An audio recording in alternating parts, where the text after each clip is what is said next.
All right, trying to get myself comfortable in this chair. Hello, y'all. I've got my little microphone here because I know y'all don't like to hear the clicking of the autofocus. I'm very sorry about that. One of these days I'll figure that out. I've spent a small fortune on lenses and such trying to figure out the best lens that gives the look I want without the noise. That's it. That's not what we're here for today, though. Okay, what we're here for today is a Q&A. Is my microphone on? Yes, that's on. Okay, everything's good to go. I've got my coffee. I'm sitting cross-legged, which means something's going to go numb in a few minutes.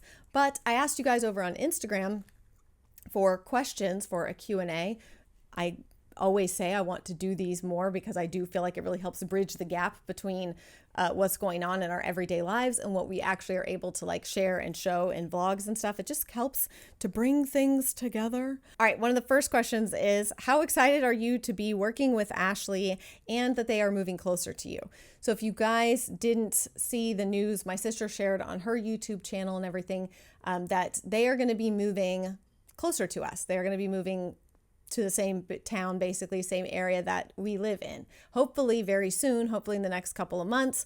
And Ashley is now working for me. The truth is like I have been needing to hire help for a really long time. But I'm very particular, as one might be, when your business is also very intermeshed with your life. I feel very protective over that. I guess I probably am a control freak and I don't realize it. I don't think of myself that much as a control freak because I'm not super type A. Like I'm a very done is better than perfect kind of person.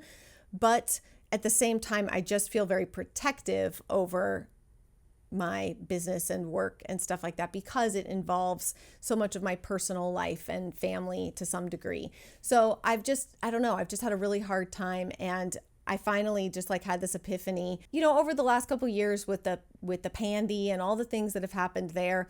I think it's really made a lot of people refocus and reprioritize. Y'all know I went to like a little mastermind with a lot of other moms and women from YouTube who run businesses and support their families that way.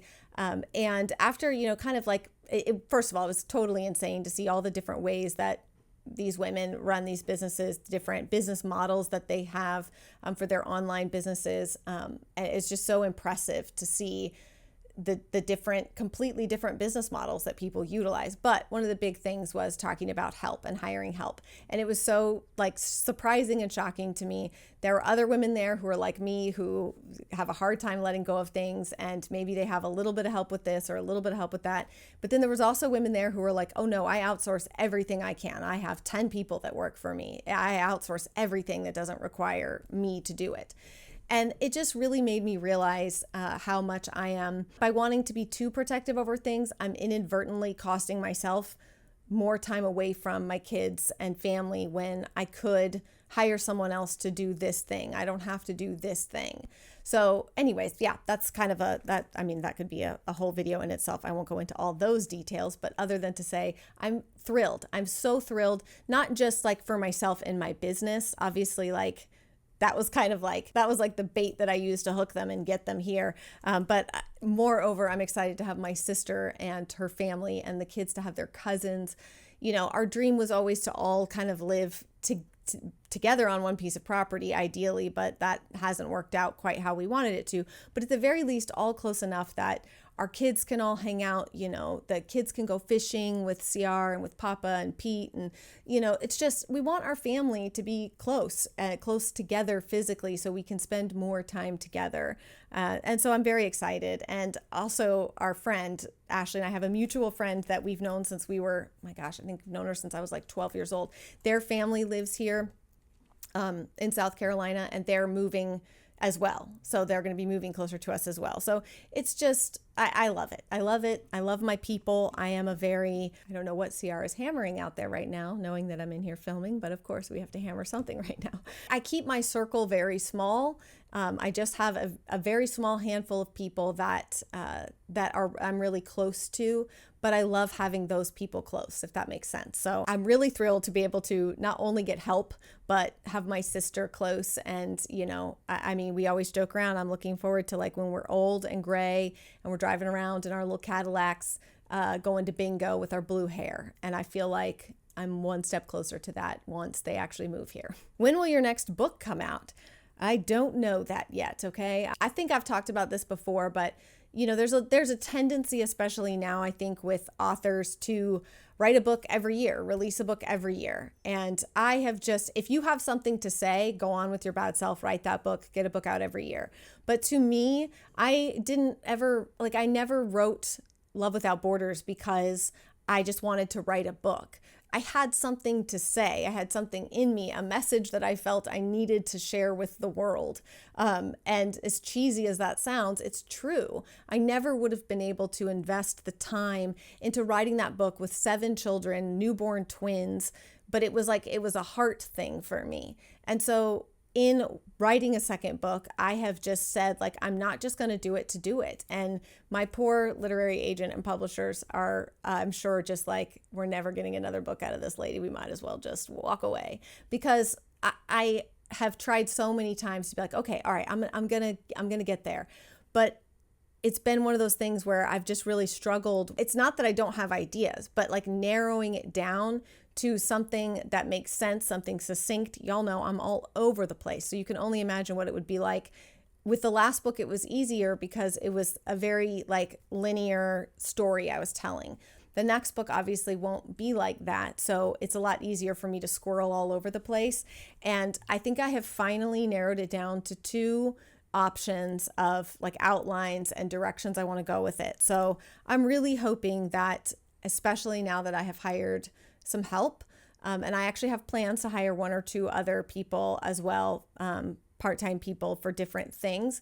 But if I can get all of that squared away, then I'm really hoping that that's going to free me up to start actually writing that more than just the thoughts and blurbs that I've written, bringing it all together into a cohesive book. So I'll keep you posted. Somebody said health and fitness update.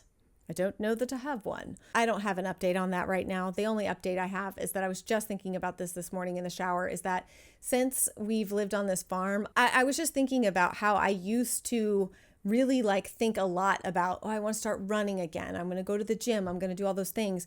And I think because my lifestyle here is so physically active, I don't really think about it much, because I'm constantly oh man, I'm tired, I'm sore, I'm whatever. I mean, I am always working, doing something with my body, And so I think I haven't thought as intentionally about working out, but there are certain things that I'm I know I need to do that, because it's not going to happen naturally with the tasks that I'm doing outside. Certain areas that I really want to strengthen, for example, my back. I still struggle a lot with back pain, and I would really like to attempt to strengthen my upper back and my lower back. Things like that. I mean, look, we all want our butts to come up off the back of our knees and, I don't know, everything to be tighter and toner, sure. But overall, I know for me that the physical appearance of things is not enough of a motivation for me. I'll just be honest, because here's a truth bomb for you. I have spent years running, training for half marathons, running miles and miles and miles a week, or, trying different workout things, P90X and blah, blah, blah, blah, blah. I've done all of those things. And the only thing that has ever actually worked for me long-term is dietary changes, particularly intermittent fasting. It's the only thing that has ever helped me to actually lose weight or lose fat or lose cellulite and feel like I can maintain it, achieve it, and stick with it. So I kind of laugh, because I'm working out is never going to be the solution for me to feel like, if I'm trying to lose some pounds or something like that, it's always going to be dietary, because that's the only thing that's worked for me over the last couple of years. So yeah, there's that. That could be a whole separate video, because I was just thinking about this the other day, that I think I've gained 10 pounds since we moved to the farm. I think I weigh about 10 pounds more than I did before we moved here. And in some ways I see it, and in other ways I don't. It's just crazy how your body changes. Things you gain more muscle in certain places, or just things get thicker in certain areas. I don't know. That's weird. I guess I don't need to go there. The internet is not a safe place to discuss anything related to that kind of stuff, because everyone thinks you're telling them what to do with their lives, and I'm not, but whatever. Okay. How many days do you do school? We usually do school 4 days a week, sometimes 5, depending on what's going on. My older kids always do 5 days a week because their curriculum and their school schedule and stuff requires that.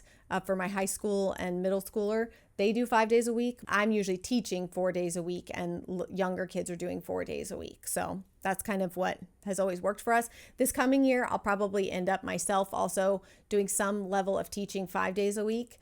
Just because the twins they turn 5 at the end of the month. And so they're not, I haven't really decided. I don't think I'm actually going to technically have them be in kindergarten this year, because if they were going to public school, I wouldn't put them in kindergarten this year. Their birthday is literally July 28th. And usually the cutoff for that year is like August 15th or something, depending on where you're at. So I'm always err on the side of putting kids into school later. So they're not going to technically be in kindergarten this year, but they love to do school. They love to do stuff with us, and they've been begging. And, especially Millie is always wants to come out here to the cabin and do school. So I'm going to give them a little bit more stuff to do. What advice do you have for those wanting to homeschool but unsure how to start? Well, I have done an entire course about it. I'll put a link to that down below in the description box. It's a 6-week course. It's not just for new homeschoolers, but I also have a totally free quick start guide. But it's a digital guide to help you. It's totally free. I'll put that link down below as well. To help you get started if you decide you want to homeschool, whether it's at the beginning of a school year, the middle of a school year, doesn't matter. That quick start guide will kind of give you everything you need to know to get going. But if you want to dive deeper and really get into the weeds of planning and figuring out your homeschool, your year for your kids, evaluating their learning styles, your teaching style, all of that kind of stuff, that's all in my 6-week course, The Art of Home Education. So I'll put both those links in the description box. How do or did you handle family or people's negative comments about having a big family? It's funny because I still remember the days when that kind of stuff would bother me. Actually, to the point that I think I've joked about this before. I would go out in public. If I went somewhere, I don't know, to get my nails done or something like that. I don't do that anymore. But when I did, and somebody would say, things would come up about kids and stuff, I wouldn't really lie, but I would always just never openly share how many kids I had, or never want to bring that up in a conversation, or even homeschooling. I mean, I remember the years where I would avoid it like the plague to tell people that I homeschooled, or to tell people that I had such a big family, because the comments that are coming, the looks that are coming, and it's so uncomfortable in the beginning. I think it's funny now because I don't care now. It takes time, though. It takes time to get to the place where you recognize that, wow, people just have no idea what they're talking about, and they're completely basing their opinions on your family size or your schooling decisions on their own life experience. And maybe they only ever knew one kid that was homeschooled and they were a total weirdo. Or maybe they grew up in a big family and hated it. Or maybe they've never known anybody with more than 2 kids. And the narrative that they've been told, we all know the narrative that society tells, right? It's pretty clear that society is kids, ugh. I laugh sometimes scrolling my Facebook feed with all of these very, legacy news places constantly sharing articles aimed at women that talk about the happiness of not having kids, and why you shouldn't have kids, and how many kids is too many kids, and, blah, blah, blah, blah, blah. There's clearly some kind of overarching narrative and push, wherever that's coming from, whatever. We're not getting conspiratorial here. I'm just saying that it's pretty clear that society doesn't really value children at all, and doesn't view them as worthy or important. I could go on, but that's going to be a pretty clear narrative that people are getting in their everyday life. Now, what they're getting at home with their own family and with people in their church or their community or their workplace is a different thing, but that's going to contribute to how they see you and how they think about you. And when you can get to the place where you recognize that their thought and opinion doesn't actually have anything to do with you.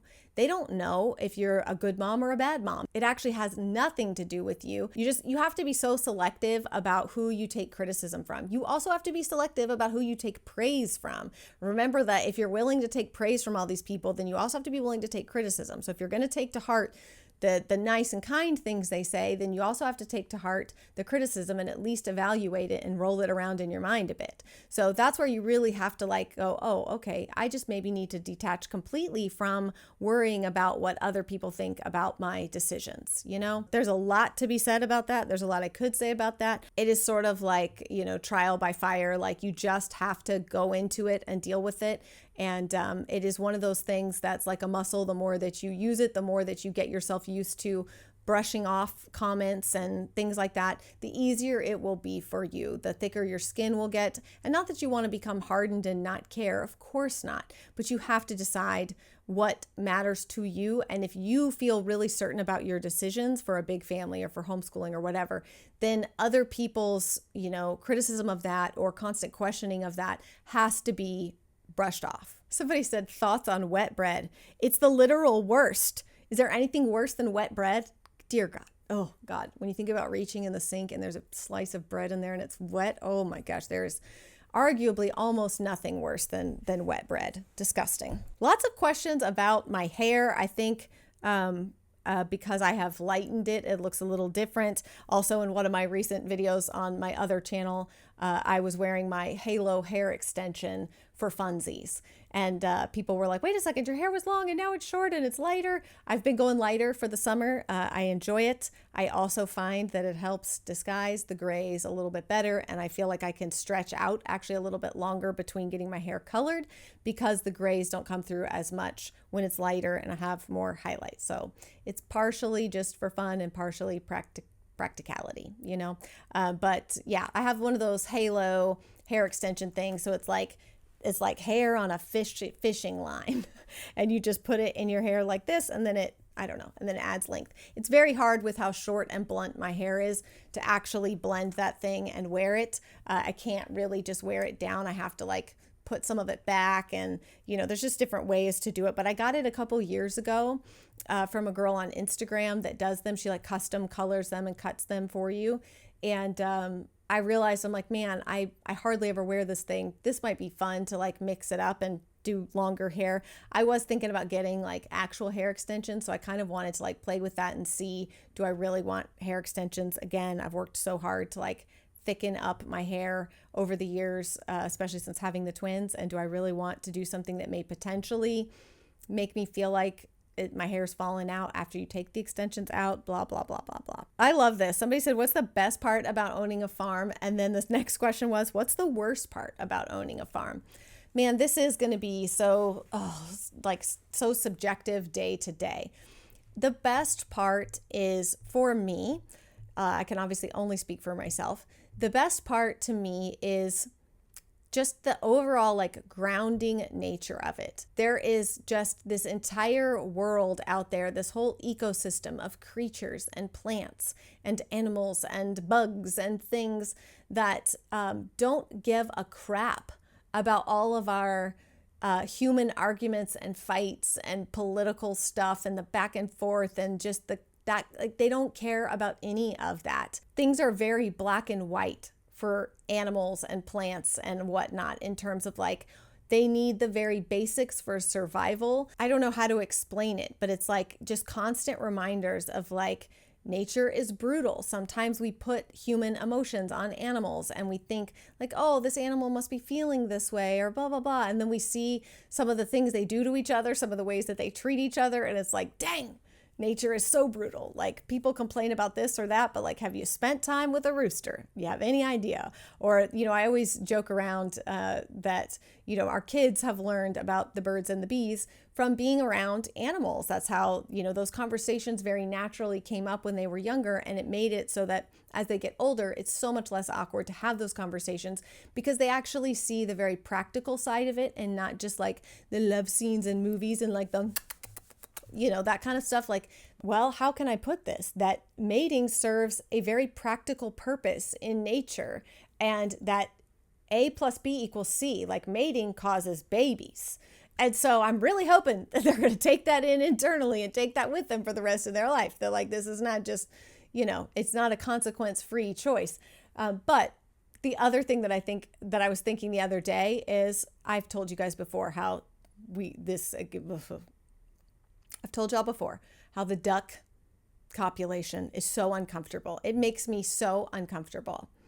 I have to be very choosy of my words here on YouTube, but like pretty much 90% of duck, it's probably for the best that my battery just died, because I was probably going to go way too long talking about something that's not really appropriate. But all I was going to say was that duck mating is like 90% not consensual. So I was just thinking the other day, like, oh yeah, kids learn so much from like being on a farm and growing up on a farm and seeing, but like you should probably throw in a few lessons about consent, because there's not a lot of consent when it comes to animals and watching the rooster or the ducks.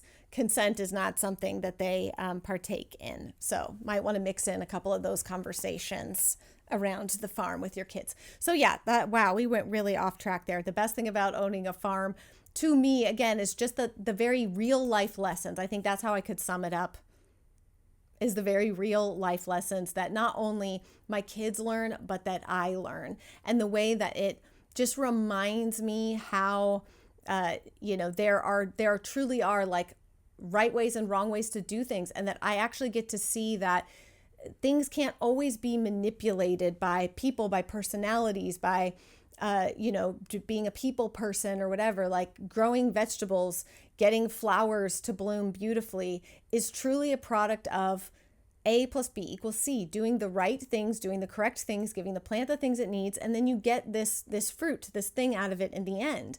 You can't game it. You can't trick your way into getting something out of it that you didn't put into it. That's the best way I can put it, is that you have to actually do the work to get the things out of it that you want, and you can't trick it. And it's very humbling, but it's also just very grounding and reassuring.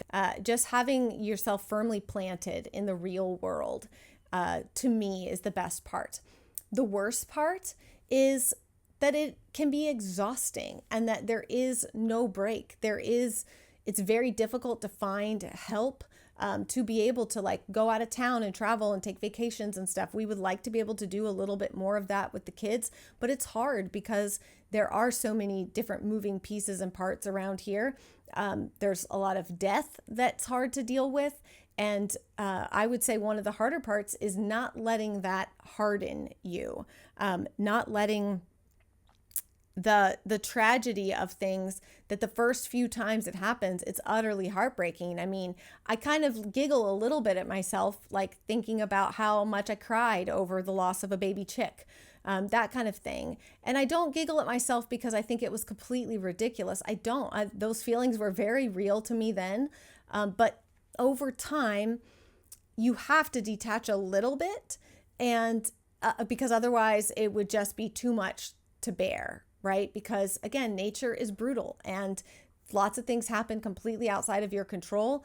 And again, animals can be incredibly brutal. They are cute and sweet, but they have very strong natural instincts, and they will do what they feel they need to do for their survival. So all of that to say, not letting the hard stuff actually harden me as a person or harden my heart, I think is one of the worst parts, is dealing with that stuff, and then trying to combat the temptation to, not feel about it. I don't know if that makes any sense, but I definitely gave you more than one thing in each of those. But what's your best advice for couples dating to get married? Ciara and I actually talked about this in our last Q&A that we did together. We talked a little bit about relationships, our humble advice for building lasting relationships. This is something, it's so interesting because this is something I'm so tempted. I know this question is going to come up in here, but like, man, am I so tempted to start our podcast back. And I just don't know how, like what the format of that would be, because I don't know that it would be able to be he and I in conversation every week. But there's so many things that I've just been thinking about and like wanting to like hash out and talk to y'all, talk to other people, but share what I'm learning there, because as we have daughters that are getting older and into the they will eventually be getting into like the dating world and such. Just thinking about the way that all that has changed. Ciara and I have been married now for almost 17 years. And so it's been a long time since we've been in that world. And when we were in that world, there really wasn't anything like it is now at all. Like online dating, that kind of stuff, it was like not a thing. So anyways, I've thought a lot about that, but we gave some of our advice in a previous Q&A. I will link that down below because we do talk about that quite a bit. Just relationships, like what we think has made ours be able to last these 17 years and hopefully 50 more. How are the cats doing? I'd love a video about their breed and your experience with them. That's, I think, going to be, I never want to do those videos too soon. We have another video coming up of what it's like to own video coming up. But I'd like to I'd like to do the cats soon. However, I kind of want to wait just like a little bit longer.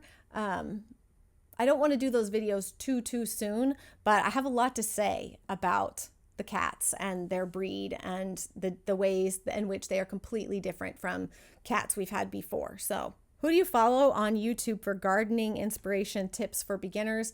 I follow a few different people pretty regularly. I watch Garden Answer a lot. She's fantastic. They're super consistent with videos. So I feel like, she's like a part of my daily life almost in some ways. I really like her. And Jess from Roots and Refuge, great, lots of good beginner tips there. They kind of have very different styles, and that's sort of what I love, is finding gardeners who are doing things differently. It's nice to see like there's different ways to do things. You don't all have to use this certain mulching method or whatever. But Jess from Roots and Refuge, Garden Answer. And then a lot of times if I'm just looking for something real specific, I'll just Google that video. There's actually a number of questions in here about what age we start school or what age I recommend people starting school with their kids if they're going to homeschool. I'm a firm believer in like following your child's lead. This again can be very difficult, especially if your kid doesn't seem to have much interest in sitting down for formal education. But if you're in it for the long haul, then your aim is to not make your children hate learning, right? So forcing them into very specific educational models that don't really work for them, like that's a big reason why you're homeschooling, right? Is because you don't want to do that. So following your child's lead. Listen, there are people, we have a private homeschool group on Facebook. It's totally free to join, and you can join it if you're a homeschooler really interested in homeschooling. I'll put that link down below as well. But in that community, you'll see lots of different people with lots of different scenarios, right? Like some people have a 2-year-old or a 3-year-old that's like really into school and doing schoolwork and wants to do workbook pages and wants to, kind of like just be doing school stuff. And others who are like, I couldn't tie my child down to the chair to make them do this, and they're 5. Both are normal, both are okay.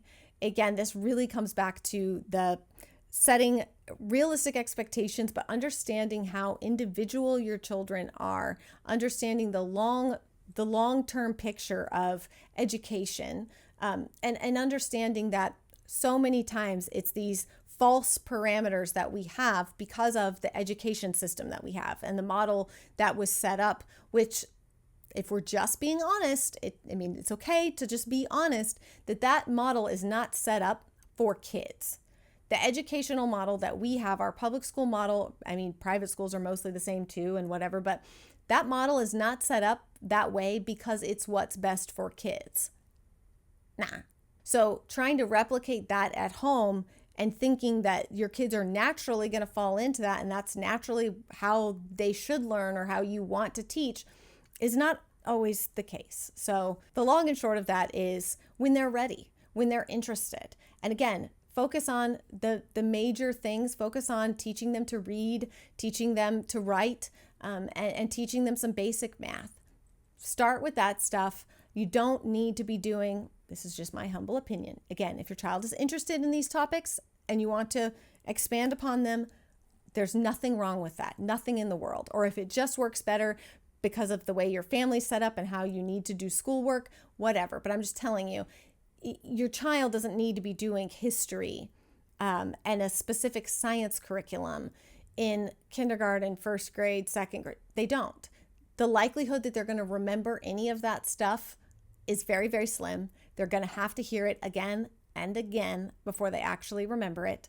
So again, if there's a very specific interest, go in with it, go on with it. If it helps you to get your kids to understand math concepts by talking about something else in geography or whatever, I'm not saying don't do those things. I'm just saying don't think you have to do those things. How much sleep do you actually get most nights? You look beautiful and full of energy. Well, that's a very sweet thing to say. I do get more sleep now than I did in previous years, but let's remind ourselves that my youngest child is about to turn 3. So I won't lie to you and tell you that all of our kids sleep through the night all the time. The twins and Benjamin do still occasionally wake up, though it doesn't usually require us like getting up and out of bed. We're not feeding babies in the middle of the night. Sometimes we're just comforting and then going back to sleep. But your sleep can get interrupted. But here's the couple things that I have done that I feel like actually make the most difference.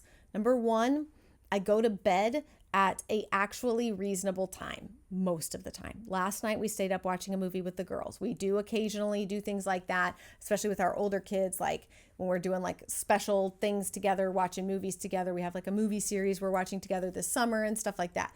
But for the most part, on an average night, I am trying to go to bed at like 9:30 or 10 o'clock. Okay, I go to bed. I don't stay up. I don't scroll my phone all night. I don't watch TV all night. I go to bed. And again, part of that is simply because I'm freaking exhausted. I'm usually falling into bed by the end of the day. I also wake up pretty early. Early for me. I know some people are wackadoodles and they wake up at 4 o'clock in the morning. I don't do that. I'm usually up somewhere between, depending on what's going on, the season, all that kind of stuff. I'll wake up as early as 5:30, but usually it's like 6:30 is when I'm up. I don't pick up my phone. I don't look at my phone. I don't read my emails. I don't any of that. I get up, I get my coffee, and I go outside. There's so much research out there showing the benefits of letting natural, real light hit your eyes first thing in the morning. You have this circadian rhythm in your body, right? You have these rhythms for sleep and wake times. And because of our indoor nature now, not only our sedentary nature, but also our indoor nature now, our bodies are having a really hard time setting clocks with all the artificial light inside. And us being inside so often, it's kind of messing things up. And while you think your body might not know the difference between the lights being on in your bedroom and the outside light, it does. And so there's really a huge benefit to waking up and going outside and letting real natural light get into your eyes for the first few minutes. For about 20 minutes is what I usually do in the morning. And I usually am walking the dogs, sipping my coffee, checking on my garden, looking at my plants. This morning, Ciara and I just sat on the front porch in our chairs and talked. But for the most part, I'm usually just kind of walking the dogs and walking around. But I let that real natural light get into my eyes every single morning, first thing. I think being well rested and feeling well rested is about so much more than the hours of sleep you're getting. Everyone has a different amount there that they really need to be functional. Some people can function on a little less. Some people need more, and people are just truly, truly different in that way. So I don't think me saying, do this exactly is going to help you necessarily. But I do find that I feel more rested with intermittent fasting, with going to bed early, with rising early and getting outside and fresh air, sun, or it's overcast today, it doesn't matter, but it's still the natural light into my eyes first thing in the morning. And the other thing that I have started doing is watching the sunset. Is when I'm outside doing things in the garden or whatever, I'm just very intentional about being outside at sunset so that my brain and my body sees, the sun is down. It's time to go to bed soon. Now, obviously, when the sun starts setting at 4:30, that's not going to work anymore. Though I might like to go to bed at 5 o'clock. Anyway, so I've had to be more intentional about my ways that I get rest and feel rested. But those are some of the big things that I do that I've noticed such a difference in how I feel. Chances of you reviving the podcast with CR /Y, World Needs More Candid Convos.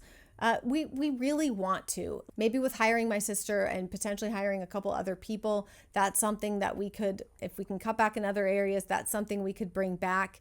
It's tough. I'll be honest with you that obviously, I mean, y'all aren't dumb. Like, you wouldn't go to work and not make any money. So with things like podcasting, that's an area that, first of all, is incredibly saturated. There's tons and tons and tons of podcasts out there.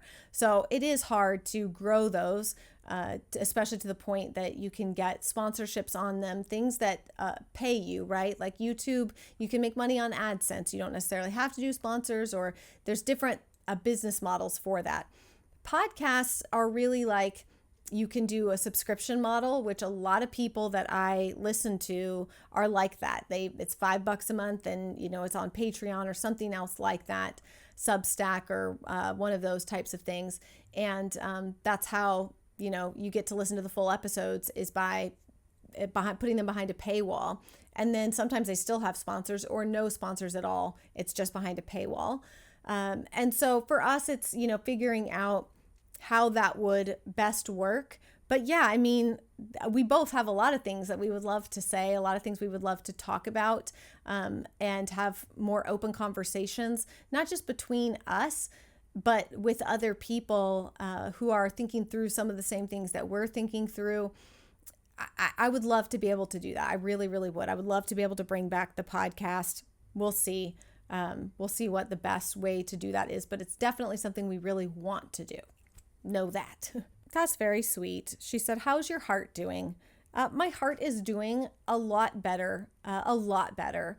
I think, like I said, it makes me very happy that my sister and her family are moving here. That has given me a new spark, a new little pep in my step, if you will. Also, just again, hiring somebody and finally getting some help, some much needed help in my business, freeing me up to hopefully eventually be able to do more things that I want to do within my family.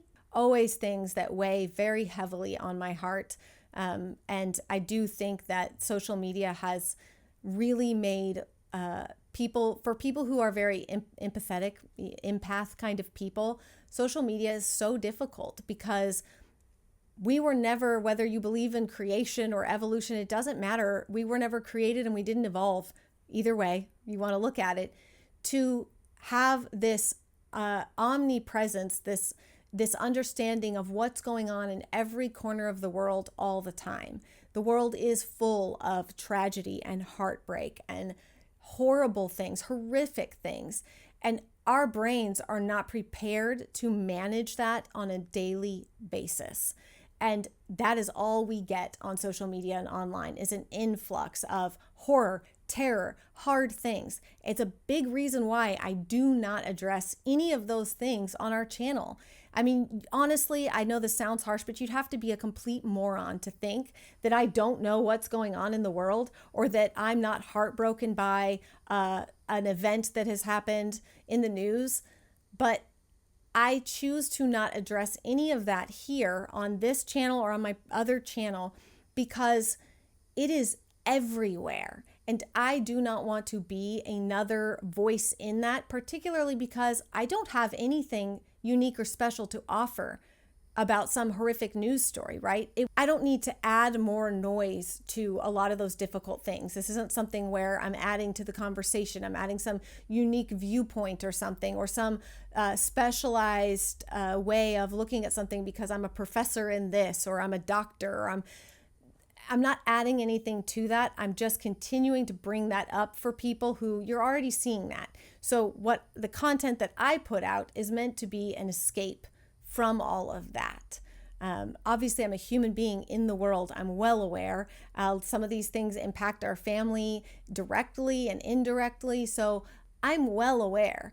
I don't feel like the right decision for me is to speak about all of these things all the time on my channels.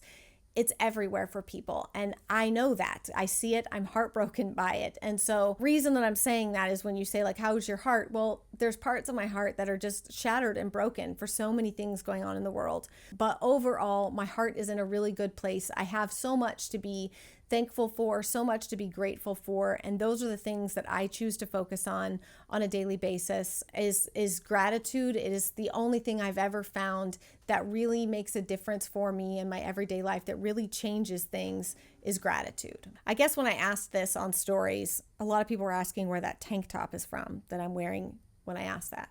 It's a Target tank top. I'll link it down below. I'll probably have to go back and reply to some of these people, but yeah. Someone said, how's Lottie? Well, let me just tell you, that saucy little minx figured out how to get out again. Ciara's going to have to keep building up the fencing. I don't know, all the way around. We built it up higher at the front where she was using the cross beams to get out, but then she found other cross beams in other parts of the pasture and is using those to get out. This morning, in fact, when I went outside to sit on the porch with my coffee, I opened the front door, I sat down in my glider chair and I looked up and she was directly across from me in the chair on the porch, cheeks full of her regurgitated food like this.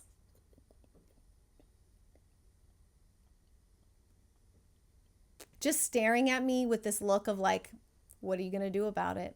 So she has been getting, when she gets out now, yes, she has eaten 2 hydrangeas and a couple other plants that I'm not happy about. So when she gets out, the kids have to go get her, put a leash on her, and they take her and she spends the day in the duck pen because the duck pen is like 8 feet tall. So she can't get out of that. So she spends the day in the duck pen until nighttime when we feed dinner, and then she goes back in with the goats.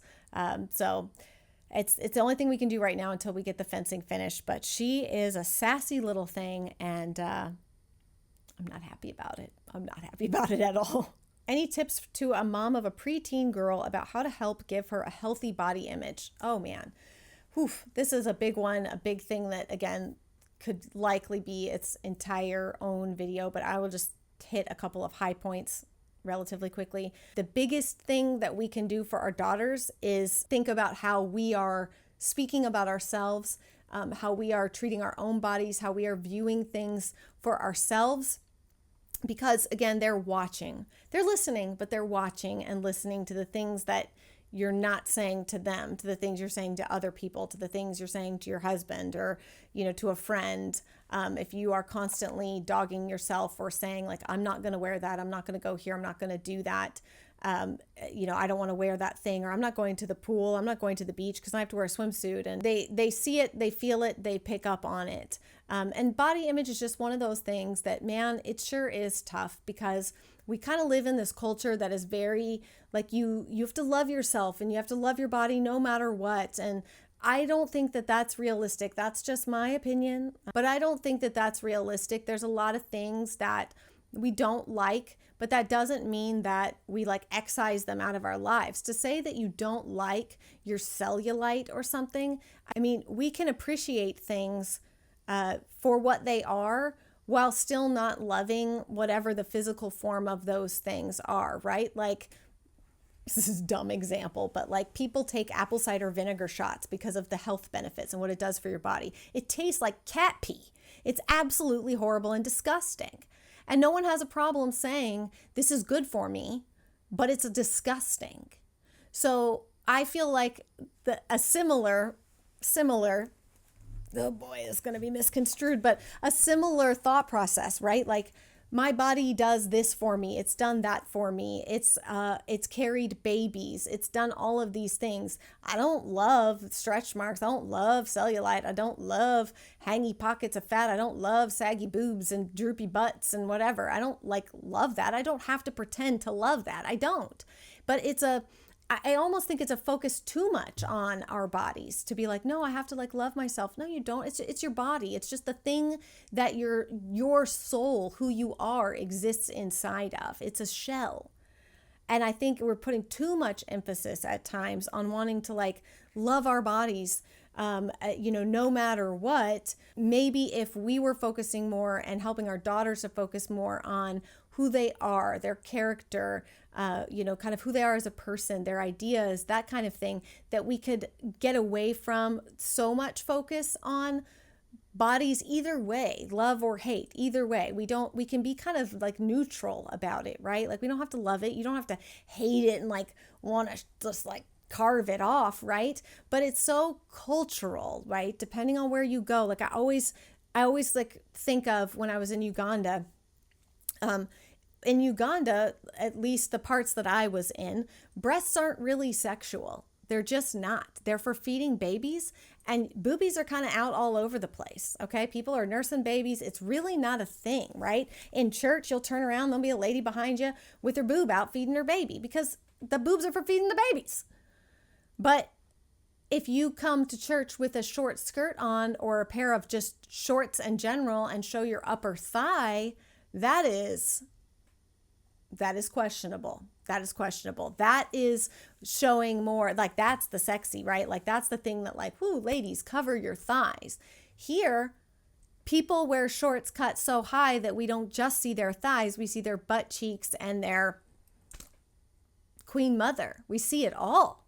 And it's not, I mean, seeing someone's thigh at the grocery store is not going to stop traffic for the most part. But you know, we have pods built to like, oh, you want to feed that baby? Here, get in this box, slam the door, get in there, and go ahead and cover yourself with a blanket for good measure, because boobs are sexual to us here. So it's all so very cultural, how body image is shaped. So what I say to that is, you as a parent, you as a family are defining the culture of your family. You're defining the culture of your home.